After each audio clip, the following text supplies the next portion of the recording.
¿Qué tal, amigos? En esta ocasión, vamos a hablar de este tema que ya vieron en el título, que ha sido una noticia que ha causado revuelo en todo el mundo desde principios de este año y que, se ha dicho muchas cosas, muchas voces a favor, algunas otras en contra, pero es un tema que yo creo que sí vale la pena comentar, sobre todo porque ya quedó cerrado, es decir, había querido esperar a abordar este tema hasta ver en qué terminaba todo esto y yo creo que ahora es el momento de poderlo comentar. Vamos a hacer un recuento un poco sobre todo lo que ha sucedido, sobre todo para que ya que haya pasado el tiempo y la gente quiera ver este tema, que a lo mejor no lo vieron en su momento, pues que tengan el contexto. El pasado 4 de enero, el tenista número 1 del mundo, según el ranking de la ATP, Novak Djokovic anunció su participación en el primer Grand Slam que se celebra siempre en Australia por el asunto de su ubicación geográfica, entonces allá para ellos es verano y siempre se juega en enero. Una de las restricciones que había puesto el comité organizador de Australia era que tenían que ir todos inoculados. Sin embargo, él tramitó una extensión de la pauta de vacunación contra el COVID-19. El comité organizador aceptó que en esas condiciones se presentara, ya que había justificado que por razones médicas no estaba, no lo requería, no lo tenía porque ya se había enfermado, porque ya había generado anticuerpos, por lo que sea, que ya se había contagiado 2 veces, entonces dijeron, ya es como si estuviera inoculado y como si hasta tuviera ya el refuerzo, ¿no? por haberse enfermado 2 veces. El 5 de enero, cuando viajó a Australia, Djokovic, lo detuvieron en el aeropuerto las autoridades y no le permitieron entrar al país. Lo detuvieron y le cancelaron su visa en ese momento y lo metieron en un hotel que funciona como un centro de detención de inmigrantes y le quitaron su teléfono celular. O sea, estaba en calidad de detenido, ¿no? Como si fuera un delincuente. Entonces eso desató obviamente una polémica muy grande porque por un lado estaba el gobierno, el país, o sea, Australia, diciendo que todos los que ingresaban al país tenían que estar inoculados, pero por el otro lado estaba la organización del evento, ¿no? del este torneo de tenis en Australia, que quería obviamente que participara Djokovic porque era la principal atracción por ser el campeón anterior y porque es el que más títulos ha acumulado y que todo el mundo quería verlo porque era el campeón que iba a defender el título. Esto suscitó que Djokovic presentara con abogados un juicio, ¿no? Donde el juez Anthony Kelly ordenó su liberación inmediata argumentando que no se le trató con equidad.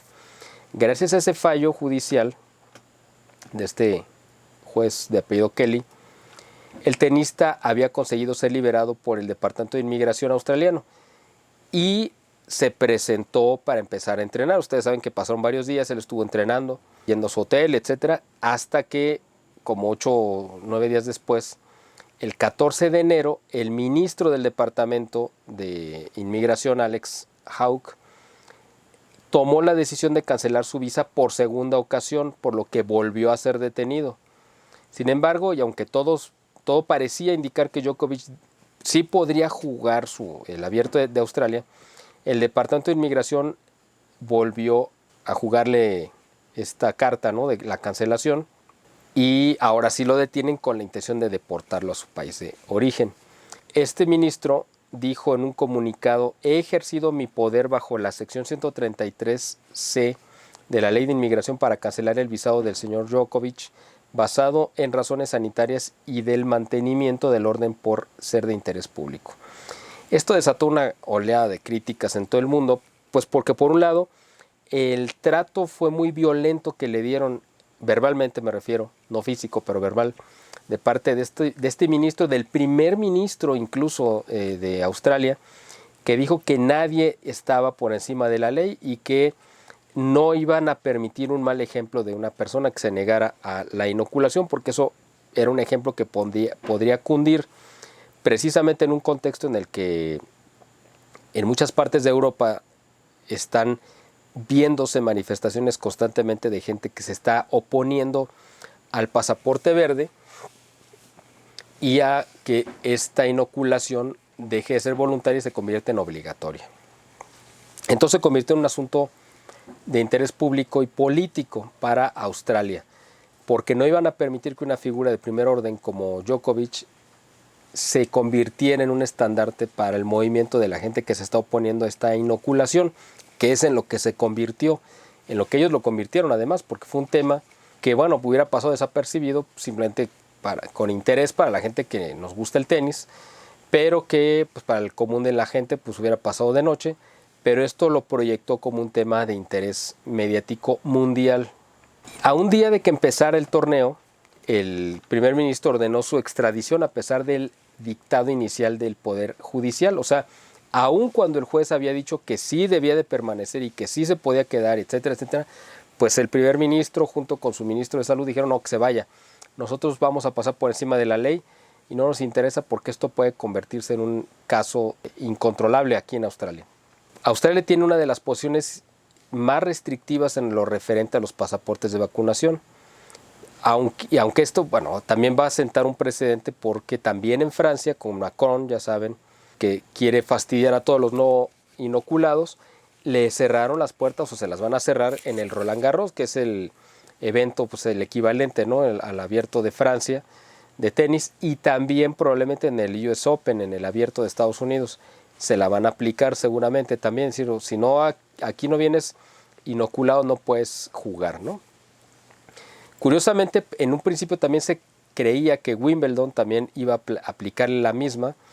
Sin embargo, el primer ministro, Boris Johnson, pues ahora levantó las restricciones precisamente pues, para que ya no sea obligatorio ni sea una restricción en el contexto en el que ellos están fuera de la Unión Europea y que saben que van a resentir económicamente más fuerte quizá que el resto de la Unión, probablemente, pues ahora ellos quieren ablandar, aunque él además yo creo que no es de la postura y de la oposición de esta restricción tan severa, probablemente como lo es el primer ministro de Australia.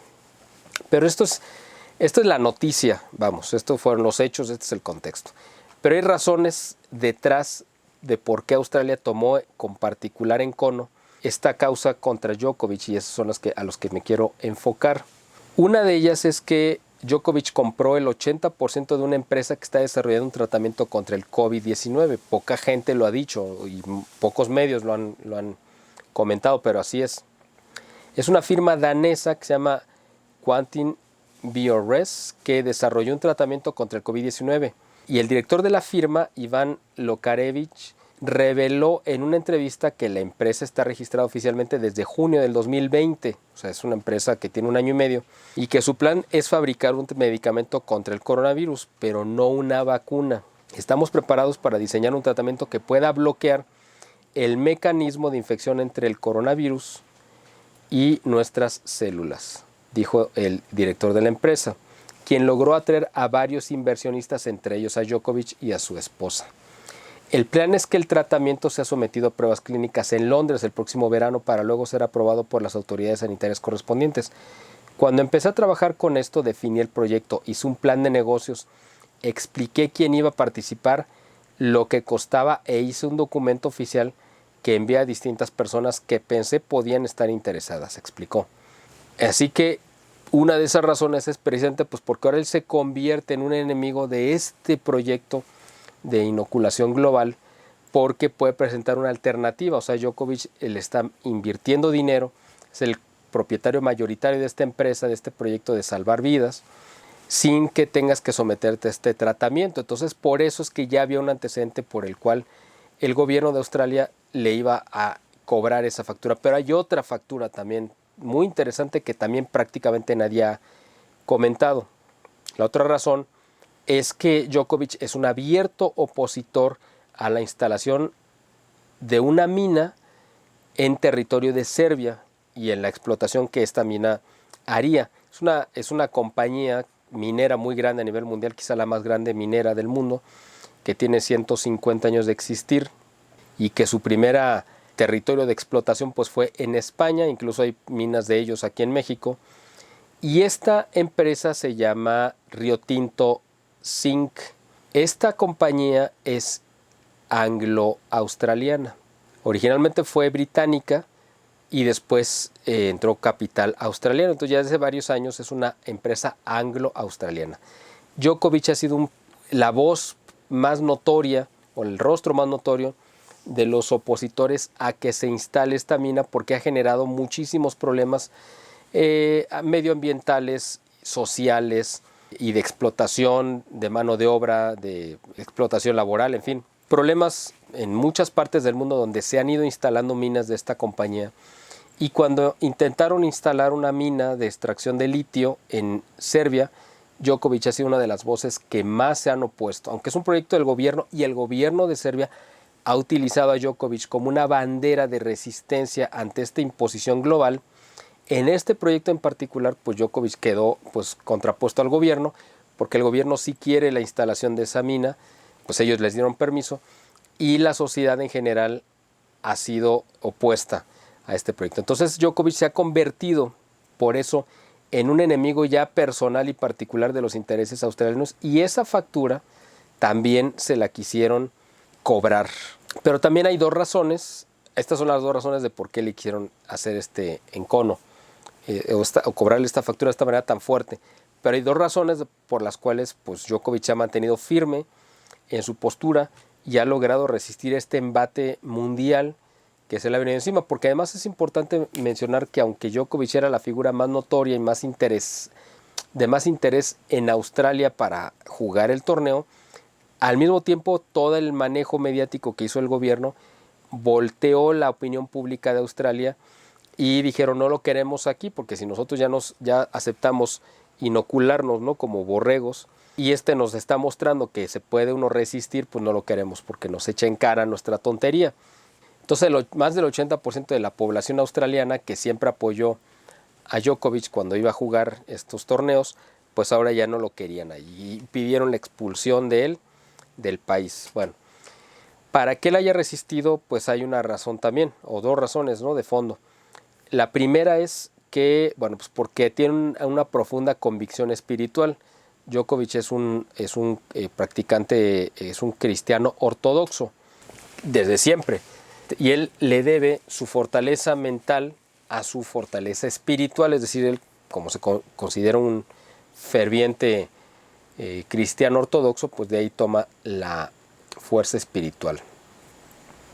En varias entrevistas él ha reconocido que, bueno, pues de ahí toma su nombre. Incluso su papá, que también es un gran ferviente cristiano ortodoxo, dijo en estas entrevistas, en este proceso de persecución contra su hijo, que pues, su hijo estaba siendo perseguido y que se lo intentaba crucificar, menospreciar y poner de rodillas. Y pese al linchamiento mediático ilegal, el tenista sigue vivo como una muestra del orgullo del mundo libre.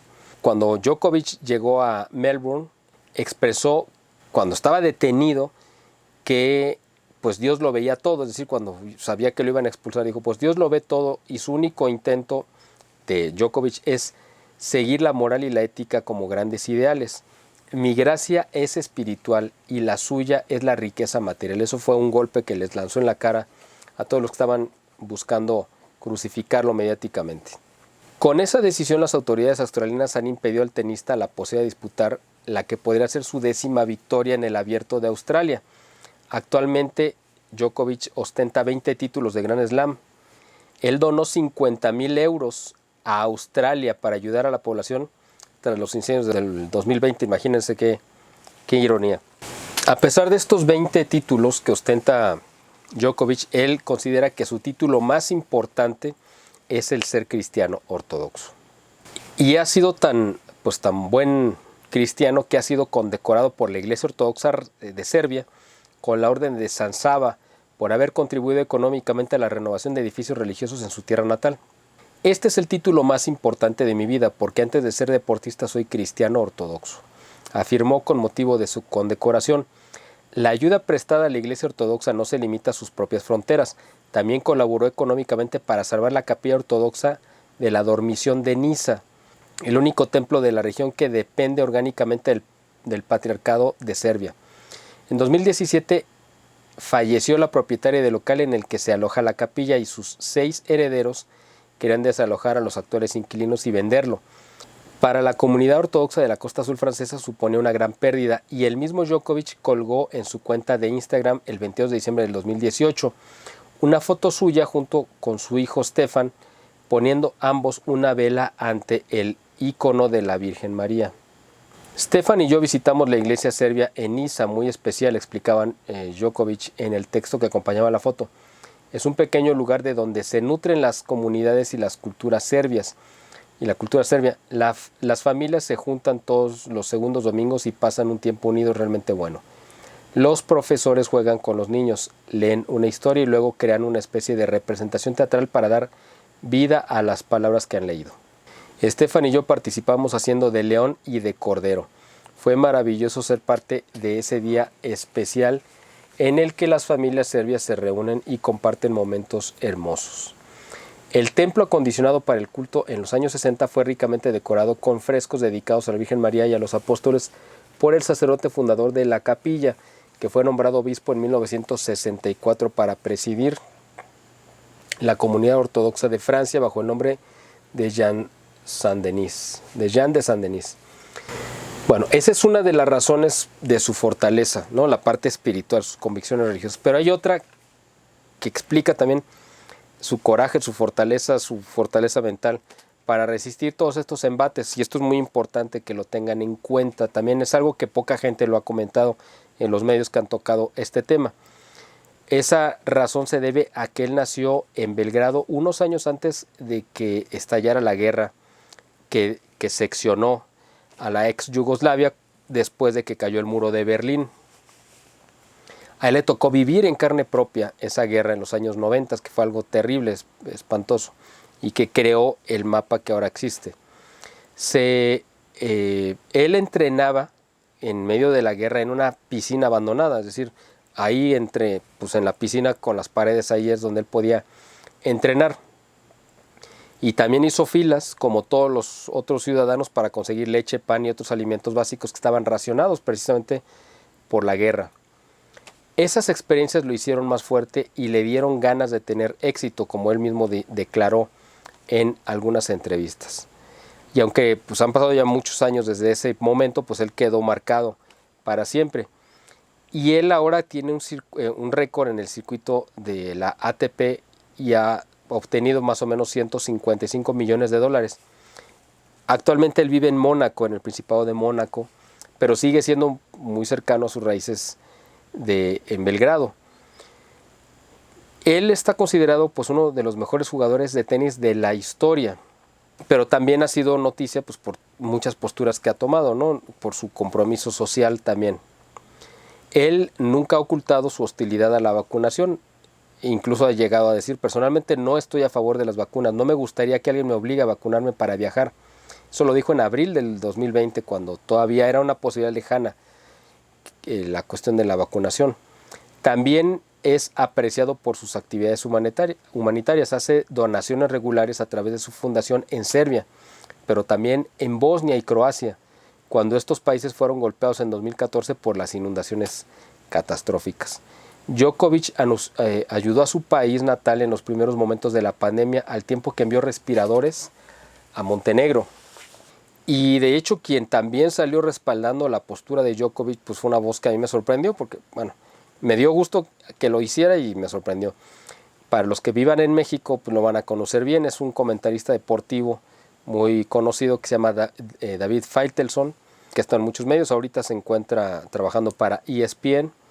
Y él, lanzó críticas durísimas a Australia a través de un tuit, donde él dijo que estaba muy molesto por el trato que le habían dado a Djokovic como si fuera un delincuente más. Y tuiteó literalmente: el mejor tenista del mundo y quizá de la historia es tratado como un delincuente. Qué vergüenza de las autoridades australianas. Ya entiendo por qué desde un principio fue un país planeado para ser una prisión. Fue unas palabras muy duras, ¿no?, que lanzó Faitelson, pero efectivamente, precisamente él dice, por eso se siente también jugando ese papel de una gran prisión, como fue originalmente planeado por los británicos, convertir esa isla desolada y llena de bichos raros y de todo tipo de fauna nociva, para que pues, la habitaran, ¿no?, los indeseables, ¿no?, en los territorios controlados por la corona británica. Bueno, pues básicamente este es el tema que yo quería abordar en este video y hacer un poco de recuento de esta situación de Djokovic, que además nos enriquece ver la otra parte que no sale tanto, es la parte humana, la parte espiritual, su compromiso social y las experiencias que le ha tocado vivir tan fuertes que lo han permitido poder llegar a ser el número 1. Incluso hay entrevistas desde que él era niño, que ya empezaba a jugar, donde él decía que él quería llegar a ser el número 1 del mundo. Claro, todo el mundo lo quisiera ser